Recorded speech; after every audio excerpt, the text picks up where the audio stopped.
Jésus-Christ, son Fils. Merci d'un cœur reconnaissant. Merci au Seigneur trois fois saint. Merci, car il a donné Jésus-Christ, son Fils. Maintenant, le faible dit je suis fort, le pauvre dit je suis riche. Dieu a fait de grandes choses pour nous. Maintenant, le faible dit je suis fort, le pauvre dit je suis riche. Dieu a fait de grandes choses pour nous. Merci.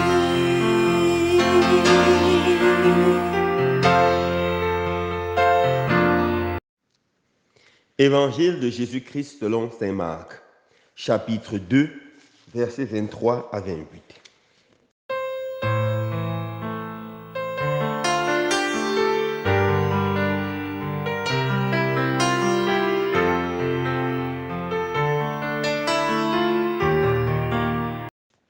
Un jour de sabbat, Jésus marchait à travers les champs de blé et ses disciples, chemin faisant, se mirent à arracher des épis. Les pharisiens lui disaient: « Regarde ce qu'ils font le jour du sabbat. Cela n'est pas permis. » Et Jésus leur dit: « N'avez-vous jamais lu ce que fit David lorsqu'il fut dans le besoin et qu'il eut faim, lui-même et ceux qui l'accompagnaient? Au temps du grand prêtre Abiatar, il entra dans la maison de Dieu et mangea les pains de l'offrande que nul n'a le droit de manger sinon les prêtres. Et il en donna aussi à ceux qui l'accompagnaient. Il leur disait encore: le sabbat a été fait pour l'homme et non l'homme pour le sabbat. Voilà pourquoi le Fils de l'homme est maître, même du sabbat. Acclamons la parole de Dieu. Louange à toi, Seigneur Jésus. Merci d'un cœur reconnaissant. Merci au Seigneur trois fois saint. Merci, car il a donné Jésus-Christ, son Fils. Maintenant, le faible dit je suis fort, le pauvre dit je suis riche. Dieu a fait de grandes choses pour nous. Maintenant, le faible dit je suis fort, le pauvre dit je suis riche. Dieu a fait de grandes choses pour nous. Merci. Frères et sœurs bien-aimés, dans l'évangile de ce jour, saint Marc nous présente Jésus qui avait ses disciples en train de marcher non loin des champs. Et ses disciples ont faim.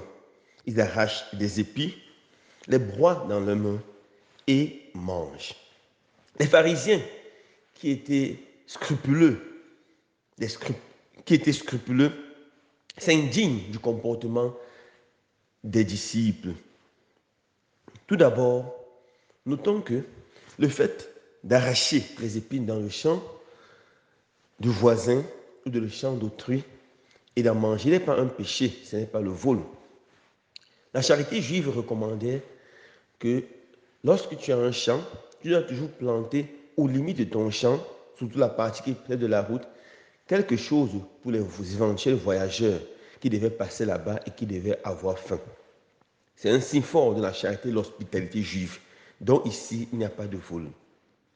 Ce que les pharisiens dénoncent, c'est le fait qu'ils l'ont fait le jour du sabbat, car le sabbat était par excellence le jour du repos, et ce jour on ne devait faire aucun travail. Et pour les pharisiens qui étaient très scrupuleux, même arracher quelques graines d'épines afin de manger pour survivre était un travail. Alors pour eux, les disciples de Jésus avaient brisé la loi. Jésus, pour montrer aux pharisiens qui sont dans l'erreur, cite 1 Samuel, verset 21. 1 Samuel, chapitre 21, verset 1 à 6, où le roi David arrive avec ses compagnons dans le temple et ils ont très faim. Ils prennent le pain destiné à l'Holocauste, que seuls les prêtres ont le droit d'en manger, et ils se mettent à le manger pour sauver leur faim. Dans Exode chapitre 25, versets 23 à 30, il est dit ceci. Dans le temple du Seigneur, il y a toujours à voir devant la table de l'Holocauste 12 corbeilles de pain. Et chaque semaine, cela doit être changé. Et lorsqu'elle est changée, seuls les prêtres ont le droit d'en manger et personne d'autre. David n'était pas un prêtre, car il n'était pas de la tribu de Lévite, mais plutôt de la tribu de Juda. David prit ses pains et mangea, ainsi que ses compagnons. Et ça ne fut pas considéré comme un péché, car c'était pour sauver leur vie. Jésus conclut en disant que le Fils de l'homme est maître du sabbat. Le sabbat n'est pas fait pour écraser, opprimer l'homme, mais est fait pour élever l'homme. Et en fait, lorsque nous étudions bien le sabbat, on se rend compte que le sabbat a été fait pour 3 choses. Premièrement, pour que l'homme puisse se reposer. L'homme peut tellement travailler et devenir esclave de son travail. Il faut se reposer et refaire les choses. Deuxièmement, que l'on puisse avoir du temps pour glorifier Dieu. C'est pour ça que les Juifs allaient à la synagogue le jour du tabac pour prier, chanter les louanges et glorifier Dieu. Et enfin, pour que l'homme puisse avoir le temps de faire du bien. Le bien envers autrui et le bien envers lui-même. C'est pour cela que les apôtres qui faisaient le bien envers eux-mêmes ne péchaient pas. Alors Jésus conclut avec beaucoup de force. Le Fils de l'homme est maître du sabbat. Pour dire qu'il n'y a aucune loi qui est plus importante que la vie humaine. Il n'y a aucune loi qui est plus importante que l'être humain, car tout homme est une histoire sacrée. Tout homme est créé à l'image et à la ressemblance de Dieu. Alors mes frères et sœurs, nous pouvons nous arrêter et nous poser la question. Est-ce que nous ne sacrifions pas souvent l'être humain à l'autel de l'obéissance scrupuleuse à certaines lois?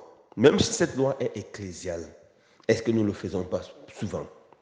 Nous devons savoir que toutes nos lois doivent être orientées vers le bien de l'être humain. Il racontait l'histoire d'un grand prêtre bouddhiste qui a accueilli un jour en plein hiver des touristes qui s'étaient égarés. Ça, c'était en Chine, où il faisait extrêmement froid pendant l'hiver. Et il les a accueillis dans le temple, n'ayant rien pour réchauffer ces gens-là. Il a vu que ils étaient tous en danger de mort. Alors, il a pris la grande statue de Bouddha qui était faite en bois. Il a fendu, brûlé, afin de réchauffer un peu les touristes. Et grâce à cela, les touristes ont été sauvés. Mais le matin, les habitants du village ont appris cela et ils sont venus tout furieux. Ils ont arrêté le prêtre, ils ont commencé à le battre. Pendant qu'ils battaient le prêtre leur a dit quelque chose. Qu'est-ce qui est le plus important? Cette statue de Bouddha ou ces êtres humains qui devaient mourir? Quelle est la meilleure façon d'honorer Bouddha? Sauver une statuette ou sauver des êtres humains? Cette question s'adresse aussi à chacun de nous. Quel est le plus important? Respecter les lois ou sauver des êtres humains? Demandez aussi de donner la grâce de toujours pouvoir chérir la vie humaine et de pouvoir être prêt à tout faire pour sauver l'homme, relever l'homme et rendre l'homme heureux et debout. Loué soit Jésus-Christ.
So